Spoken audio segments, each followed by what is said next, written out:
Hi there, this is Popo, I hope you're fine. Welcome back to the Matches Neuro Tournament, round 4. And today we're going to review the two games played between e3Gewinnt and Artika. So let's get started.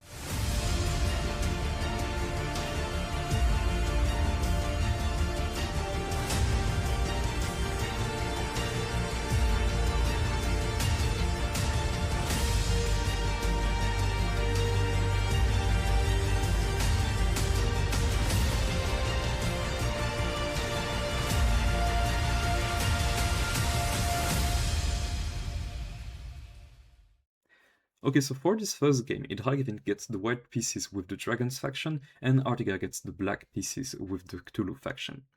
The dragon can get some compensation every time one of the pieces is taken, so technically if they're trade and trade, there would be normally up some material in the end game, so this faction is very cool if you play passive and try to exchange every time. For the Cthulhu faction, every time they would get some actions, they would get some mana points, and these mana points can be spent to promote early some kind of pieces. So the longer the game would be, the more mana points they would gain, so they would be better in end games because they would promote some of the pieces early and get up ahead in terms of material. So the clash between these two factions is actually pretty interesting to see. So let's see how it goes. The game starts with head to d4. We have limb to e6, head to e4, and limb to d5, so transposing into the French defense. And now we have head captures and hard recaptures, which is a little surprising here. I would rather recapture with this, but okay, why not? Hard captures. Here, pay attention, because if you capture the second head here, the Hydra would create a third head just in front of it when the square would be available here. But now we have head to c4, the head goes back on d8, and now direct to c3, and the game continues. See that there's already 10 mana points here won by the Cthulus.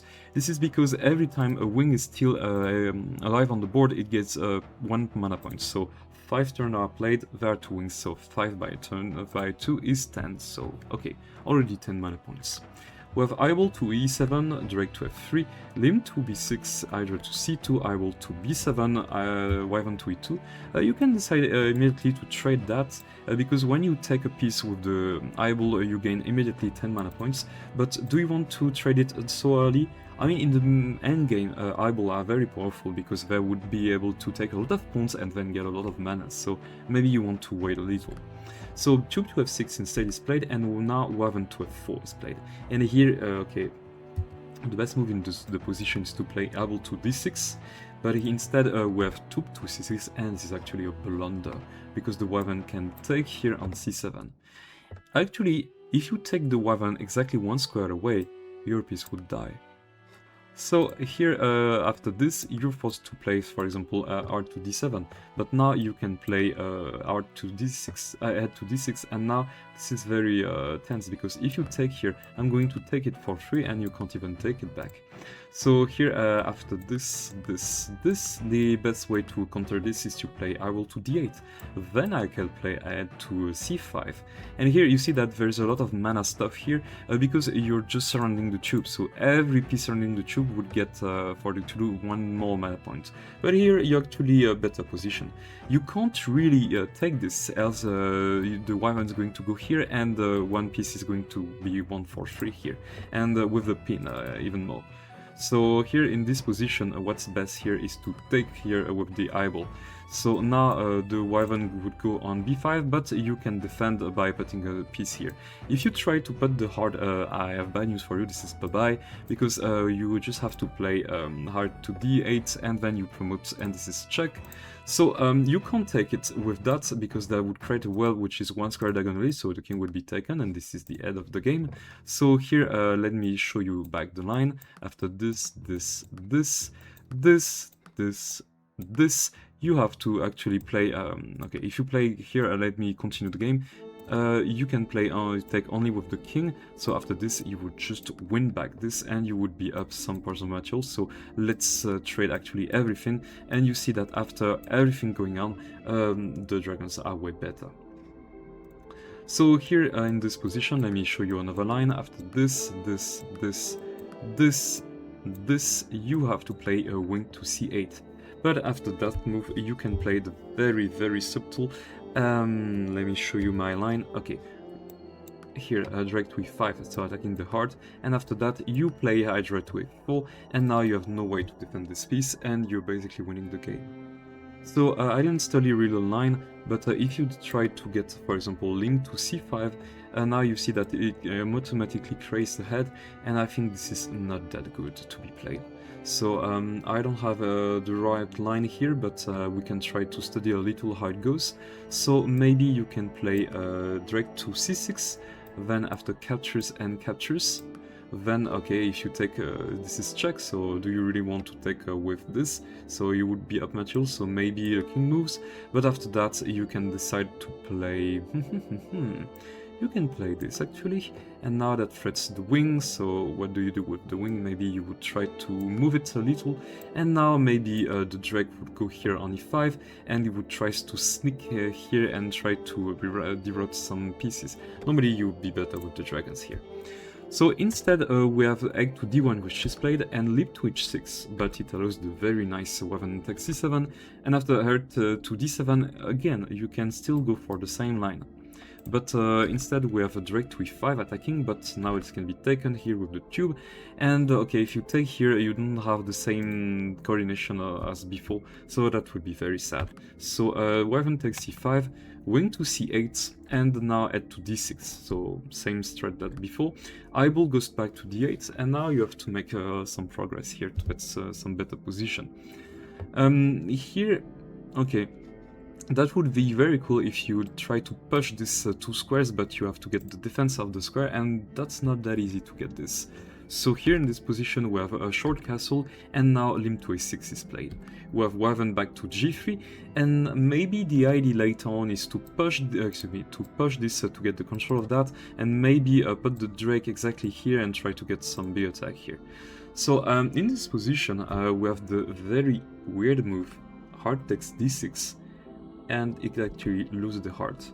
So I guess Artika blunder here, they felt that there was some big pressure going on around here, so unfortunately they just lost the game and decided to resign on move 17. So yeah, very sad game here. Maybe there was a little of potential, but you have to defend against the Wyvern to f4. This is a very classic dragon move here.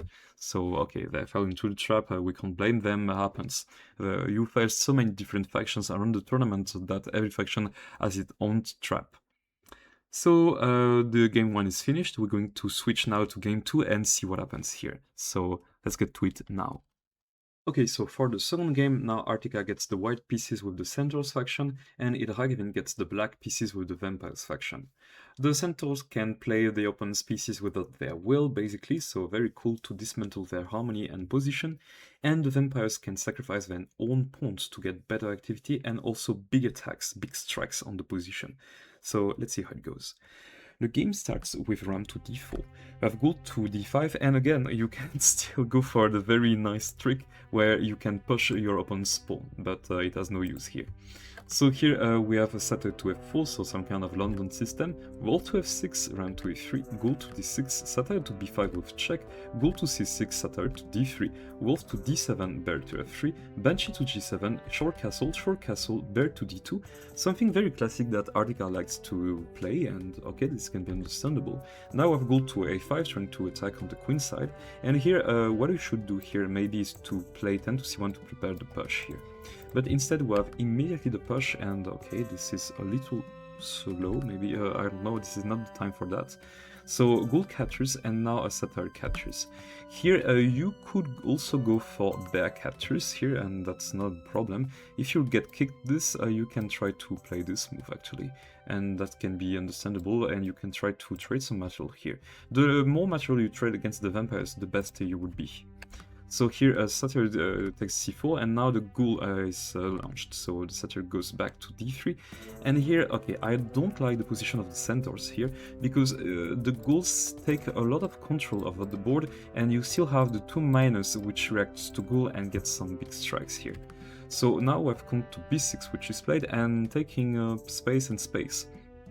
What you should try to do if you have the ability to is to try to trade more Ghouls as possible. Normally you should be better with the Centaurs. 10 to c1 is played, and now we have Ghoul to c5. So wanting to trade and get better into the position, okay, why not? This can be played. Here you can capture here with the ram, and after wolf captures, yeah, this threats the Satyr. I'm not that against a trade here. The only problem is that you have to be sure with what piece you're meant to recapture. So I can understand that the Satyr to e2 can be played, but I think that now these pieces are very passive now into the game, and the vampires can get some good position. Like if you play that, you can claim the very nice diagonal here. Oh, this is actually what is played. Banshee to e5 is played, and now what do? We have bird to d4 trying to kick the Banshee. The Banshee goes back to d7, and now we have chief to c2, which is played. So this attacks this, but at the same point this is not that attacked. So we have a Tom to e8, which is simply played, and now I don't know for what reason Artika fell into a trap and captured on c5. And actually this is a blunder, because the Banshee can capture his own ghoul, and if this is the case, it can slide one square orthogonally in the same turn to capture any piece orthogonally one square. So it captures here on c5. And now, okay, the Centaurs are completely lost here. This is very hard to survive this. So we have bear to b3 trying to get an attack here. The Banshee goes to b4, and now we have bear to c4. But now the count goes back to d8. Now we have ram to f3 attacking, and we have attacking back with the ghoul. And now what do you do here? You can decide to swap here, because you can swap the next piece. Only problem is that there would be a capture here, and after capture, okay, you're just exchanging some material, so you would be better with the vampires. So here we have bear to d4, so trying to centered. Now we have Banshee c5 and bear to c6, trying to attack deeper. Now the count goes back to d5. Here what you should try is to play a bear to e5. And now you try to get into the position back, but here, unfortunately, we have a blunder played by Artika, which is Satyr to f3.